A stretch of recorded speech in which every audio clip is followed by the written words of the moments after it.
അതുപോലെ തന്നെ 4 വീലറിൽ വന്നാൽ നമ്മൾ അവിടെ പെട്ടുപോകും ദൈവമേ. തിരിച്ചു പോരുമ്പോൾ ഞങ്ങൾ അന്ന് ഇത്രയും കുറച്ച് ദൂരെയാണ് നമ്മൾ വണ്ടി പാർക്ക് ചെയ്തത് കേട്ടോ. അങ്ങനെ നമ്മൾ പാർക്കൊക്കെ ചെയ്തിട്ട് നമ്മൾ നടന്നു പോവാണ്. അല്ലാതെ അമ്പലത്തിന്റെ അടുത്ത് കൊണ്ടുപോയി വണ്ടിയായിട്ട് സുഖമായിട്ട് ഉത്സവം കണ്ടിട്ട് വരാൻ ആരും കരുതണ്ട. അത് ആ നാട്ടുവാസികൾക്ക് അല്ലെങ്കിൽ പ്രദേശവാസികൾക്ക് മാത്രമേ പറ്റൂ. അങ്ങനെ ഞങ്ങൾ ദാണ്ട് ഉത്സവപ്പറമ്പിലോട്ട് കയറുന്ന വഴി ഓരോ കാര്യങ്ങളൊക്കെ ഞാൻ ഇങ്ങനെ നോക്കുമായിരുന്നു കേട്ടോ. നമുക്ക് അത് കഴിക്കാം, ഇത് കഴിക്കാം. കാരണം അവിടെ ചെന്നാൽ നമുക്കിതാണല്ലോ നമ്മുടെ ലക്ഷ്യം. ഏട്ടന് പൂരം കാണണം എന്നൊക്കെയുള്ള സംഭവമാണ്. പക്ഷെ എന്റെ മനസ്സിൽ എന്തെങ്കിലുമൊക്കെ കഴിക്കണമെന്നാണ്. അങ്ങനെ ഞാൻ മഞ്ഞ ഉടുപ്പ് ഇട്ട് ഒരു മഞ്ഞ കളറിൽ ഐസ്ക്രീം വാങ്ങി ഞങ്ങൾ ദാണ്ട് പോവുകയാണ് കേട്ടോ. എന്റെ ഉടുപ്പിന്റെ മാച്ചിങ് കളർ. അങ്ങനെ നമ്മുടെ സുമിത്താത്ത പറയുന്ന പോലെ അത് ഞാനൊന്ന് ഒതുക്കിയിട്ട് എന്ത് കഴിക്കണമെന്ന് ഇങ്ങനെ ആലോചിച്ചിരുന്നപ്പോഴാണ് മുകളിലോട്ട് ഇതാണ് ഇങ്ങനെ ബലൂൺ പറന്നു പോകുന്ന കണ്ടത്.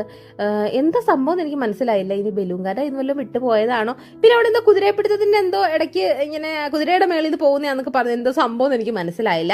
പിന്നെ അതുപോലെ തന്നെ ഒരു സംഭവം അവിടെ ലൈറ്റ് കൊണ്ടൊക്കെ സെറ്റ് ചെയ്ത് വെച്ചിട്ടുണ്ട്.